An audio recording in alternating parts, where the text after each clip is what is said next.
1, 2, 3, come on! नमस्कार, मैं professor के गुप्ता बटमूल आश्रम महाविद्यालय सालेवना महापल्ली जिला रायगढ़ छत्तीसगढ़। आशा करता हूँ आप सब स्वस्थ होंगे, घर में होंगे और इस महामारी कोरोना वायरस के खिलाफ अपना महत्वपूर्ण भूमिका निभाएंगे। इसी आशाओं के साथ मैं आज राजनीति विज्ञान के बीए द्वितीय वर्ष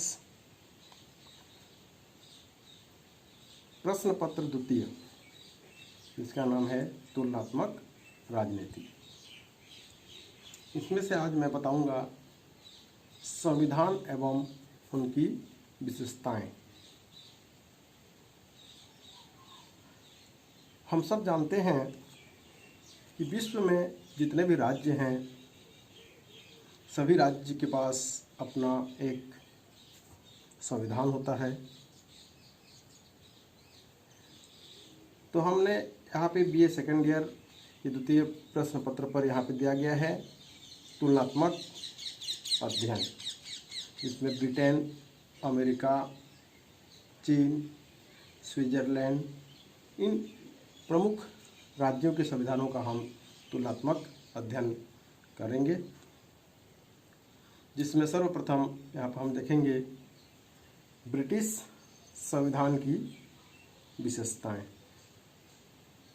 हम सब जानते हैं कि संविधान राज्य को संचालित करने के लिए नियमों एवं कानूनों का संग्रह होता है, जिसके आधार पर हर राज्य अपने राज्य का संचालन करते हैं।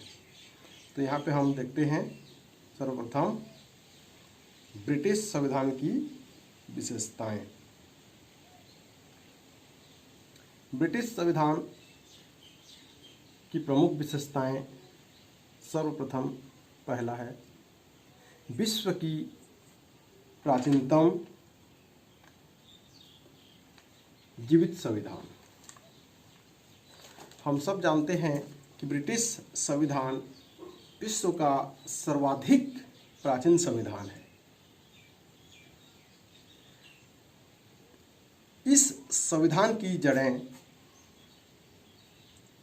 ब्रिटिश संवैधानिक इतिहास में बहुत दूर एंग्लो सैक्सन काल, जिसको 5वीं शताब्दी से 1106 ईस्वी तक चली गई है।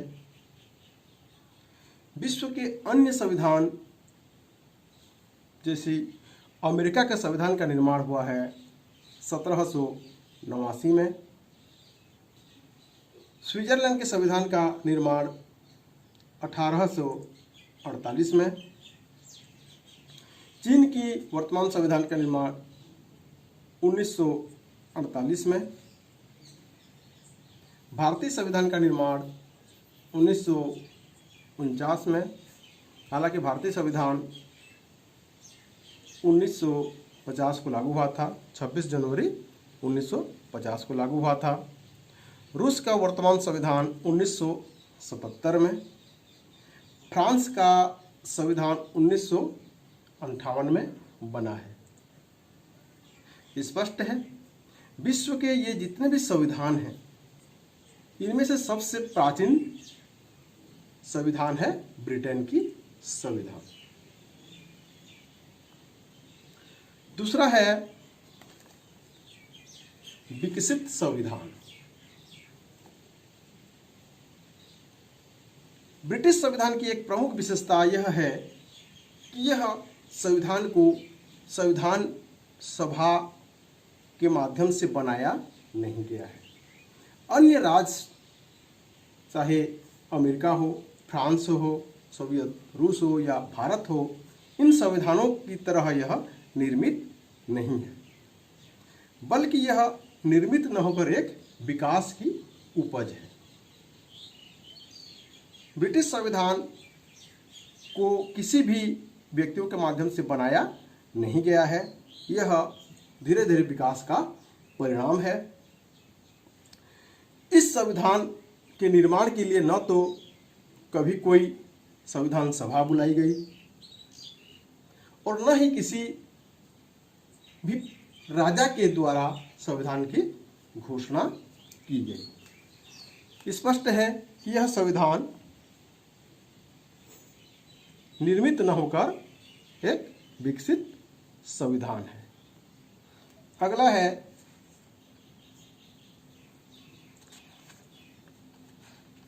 अलिखित संविधान। ब्रिटेन की संविधान अधिकांशतः अलिखित है या पूर्ण रूप से अलिखित भी कह सकते हैं, क्योंकि यह एक विकसित संविधान होने के साथ साथ अलिखित संविधान है। संविधान का अधिकतर भाग रीति रिवाजों व अभिसमयों पर आधारित है। अभिसमय कहने का मतलब परंपराओं पर आधारित है। ब्रिटेन में कोई ऐसा एक लेख या अभिलेख या उसका समूह नहीं है।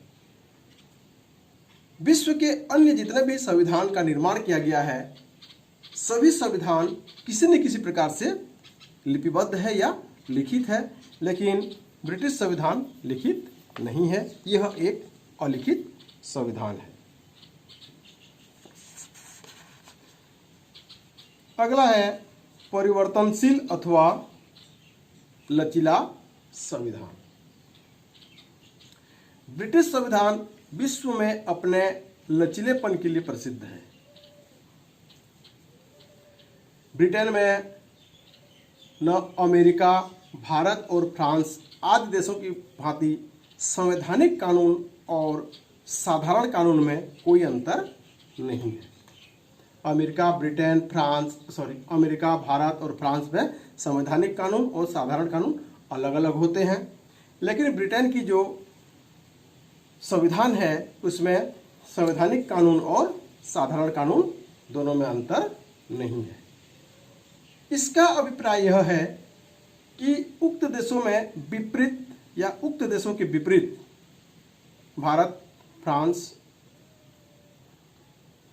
अमेरिका आदि देशों के विपरीत ब्रिटेन में संवैधानिक कानून बनाने व उसमें संशोधन करने की शक्ति संसद में ही निहित है और इसकी प्रक्रिया वही है जो साधारण कानून की है। यानी कि साधारण कानून और संवैधानिक कानून एक ही प्रकार से बनती है। अगला संसदीय शासन प्रणाली। ब्रिटिश संविधान संसदीय शासन प्रणाली का सर्वोत्तम उदाहरण ही नहीं है, बल्कि यह प्रणाली विश्व को ब्रिटेन की महत्वपूर्ण देन भी है। संसदीय शासन प्रणाली की कुछ विशेषताएं होती हैं, जैसे देश का प्रधान संवैधानिक प्रधान होता है। देश का प्रधान संवैधानिक प्रधान होता है। वास्तविक कार्यपालिका कैबिनेट होती है। वास्तविक कार्यपालिका जो है मंत्रिमंडल या कैबिनेट होती है। कैबिनेट संसद में से ही बनती है और अपने कार्यों के लिए उसी के प्रति सामूहिक रूप से उत्तरदायी होती है। प्रधानमंत्री शासन का सर्वोच्च स्वामी होता है। संसदीय शासन प्रणाली की ये प्रमुख विशेषताएं हैं और ये सभी विशेषताएं ब्रिटिश संविधान में लागू होती है। अगला है एकात्मक संविधान। एकात्मक संविधान ब्रिटिश संविधान की एक प्रमुख विशेषता यह है कि वहां पे एकात्मक संविधान पाई जाती है। ब्रिटेन का संविधान अमेरिका, भारत, स्विट्जरलैंड आदि देशों की भांति संघीय नहीं है, वरन एकात्मक है। यह एकात्मक है। अमेरिका, भारत, स्विट्जरलैंड इत्यादि राज्य संघात्मक राज्य हैं। संघात्मक जो व्यवस्था होती है उसमें एक लिखित व स्पष्ट संविधान होता है। संविधान की सर्वोच्चता व उनका कठोर होना है। केंद्रीय और प्रांतीय सरकारों के बीच शक्तियों का संवैधानिक वितरण होता है। एक सर्वोच्च व निष्पक्ष न्यायपालिका होता है। परंतु ब्रिटेन में उपयुक्त ये जितने भी बातें हैं यह वहाँ पे नहीं है, इसीलिए वहाँ एकात्मक व्यवस्था है। फिर भी ब्रिटेन में भी विकेंद्रीकरण है, वहाँ पे संघात्मक न होते हुए भी वहाँ पे विकेंद्रीकरण व्यवस्था की गई है, क्योंकि बड़ा राज्य होने के नाते उसमें शक्तियों को कुछ स्थानीय स्तर पर भी बांटना जरूर होता है। इसी परिप्रेक्ष्य में शासन की समस्त शक्तियां लंदन स्थित केंद्रीय सरकार में निहित है। साथ ही साथ वे प्रांतीय सरकारें केंद्र सरकार की एजेंट की भांति वह कार्य करती है। अगला है सिद्धांत एवं व्यवहार में अंतर। सिद्धांत एवं व्यवहार में अंतर। इस संबंध में आग महोदय ने कहा है कि सभी शासनों में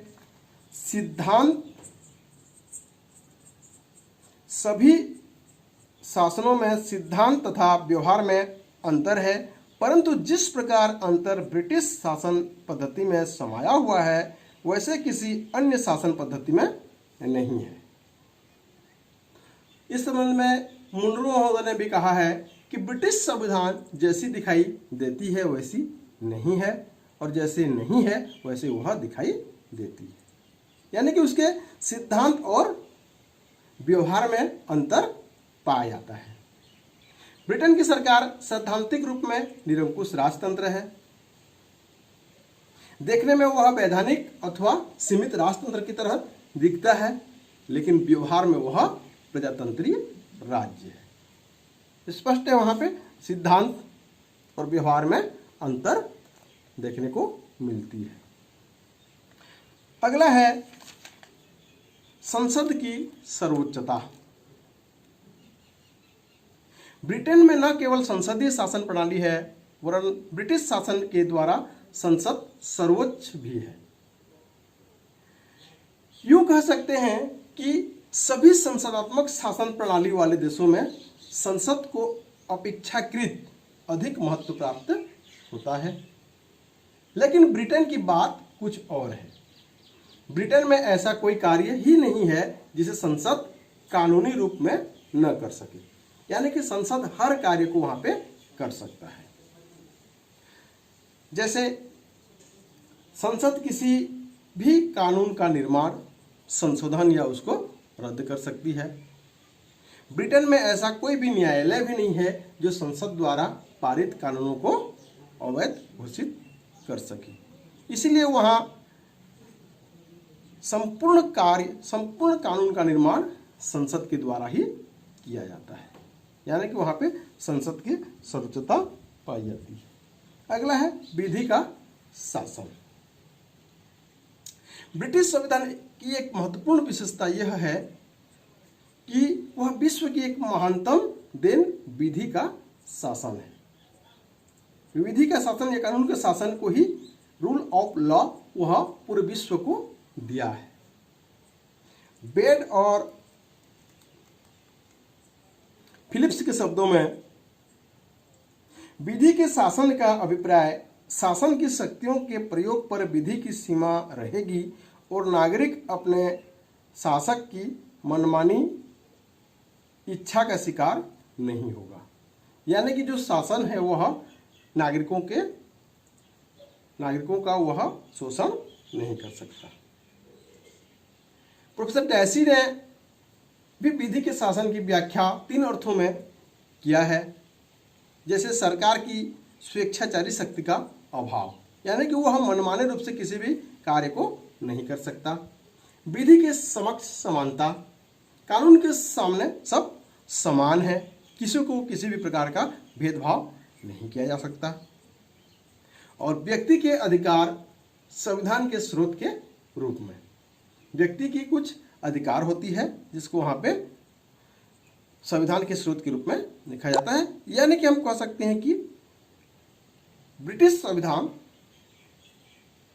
की एक प्रमुख विशेषता वहां का विधि का शासन है। अगला नागरिक स्वतंत्रताएं। यद्यपि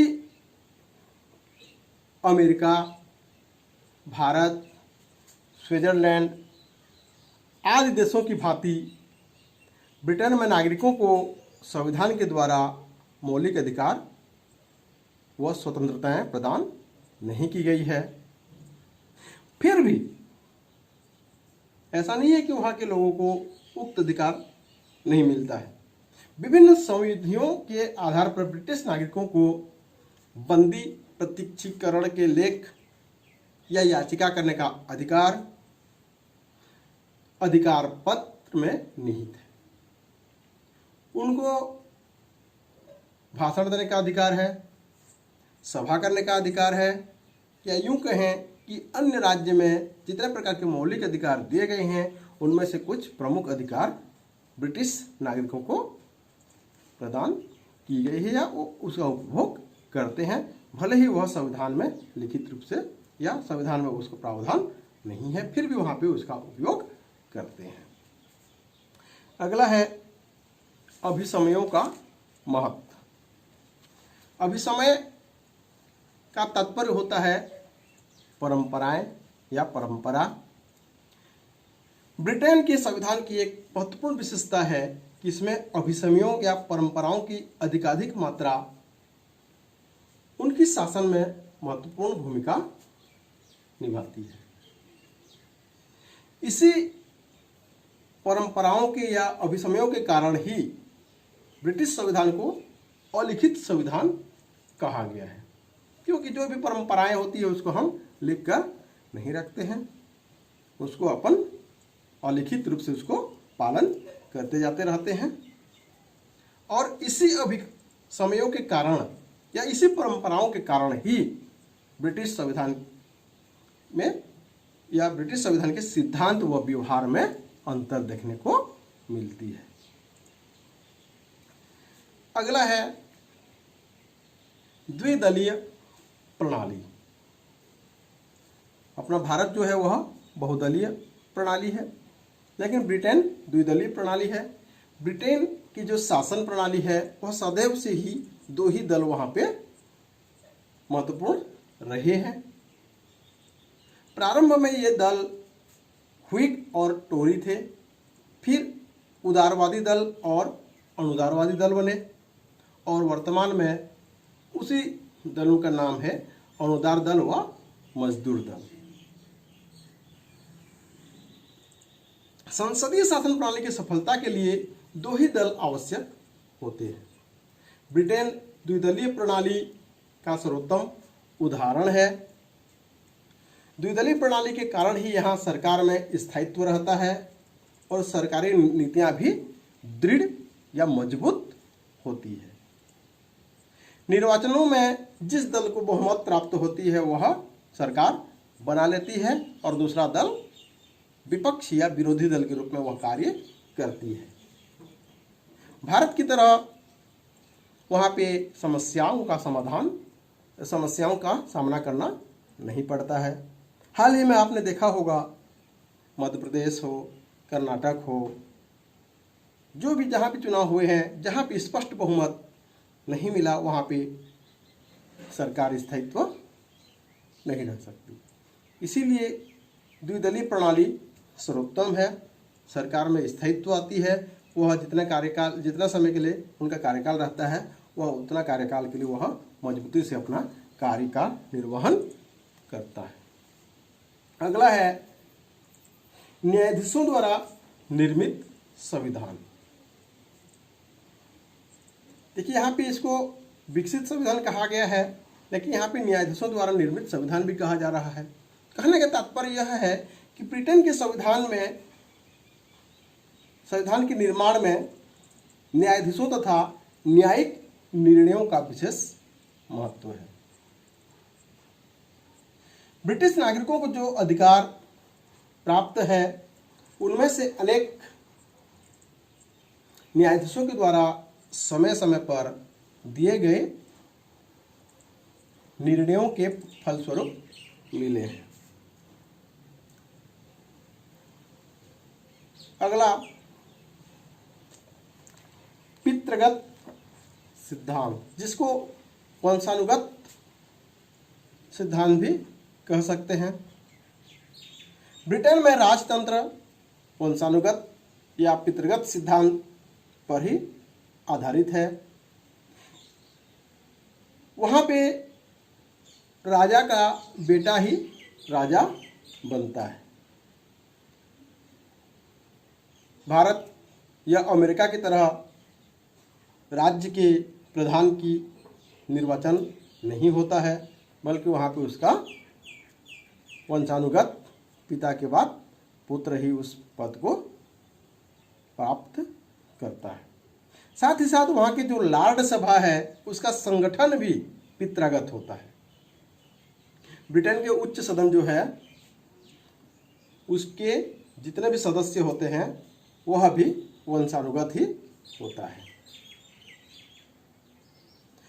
फिर भी यह ठीक है कि ये दोनों संस्थाएं ही ब्रिटिश संविधान में नगण्य स्थान रखती है। फिर भी प्रजातंत्र के सिद्धांत के लिए कि यह विपरीत कहा जा सकता है। प्रजातंत्र में क्या होता है, निर्वाचन के माध्यम से ही जनता के द्वारा निर्वाचित की जाती है, लेकिन ब्रिटेन में ऐसा नहीं है। अगला है मिश्रित संविधान।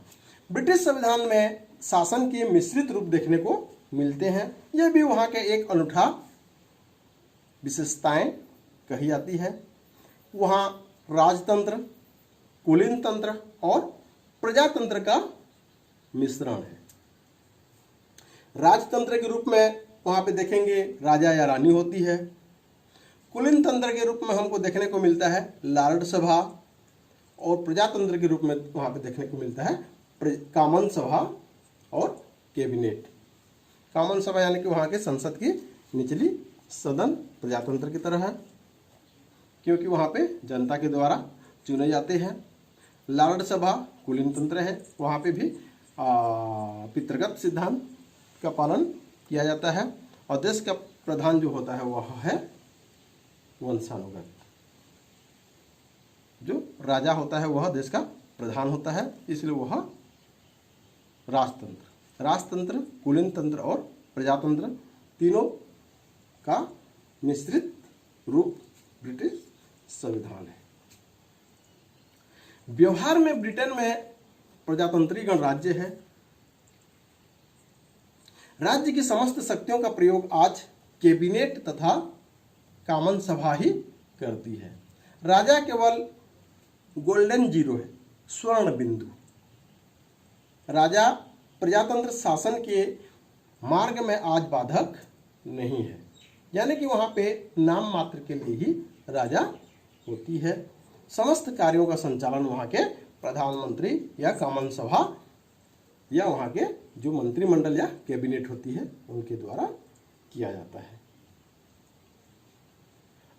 आज राजा शासन नहीं करता है, वरन राज्य करता है। वास्तव में ब्रिटेन मुकुट युक्त गणराज्य बन गया है। इसको अपन 1911 व 1949 के संसदीय अधिनियमों के पश्चात लॉर्ड सभा की शक्तियां सीमित कर दी गई और वह केवल पूर्व की छाया मात्र की तरह रह गई है। वह बहुत ही शक्तिहीन हो गई है। संपूर्ण शक्तियों का प्रयोग कॉमन सभा या कैबिनेट के द्वारा ही किया जाता है। यह है ब्रिटिश संविधान की प्रमुख विशेषताएं। धन्यवाद।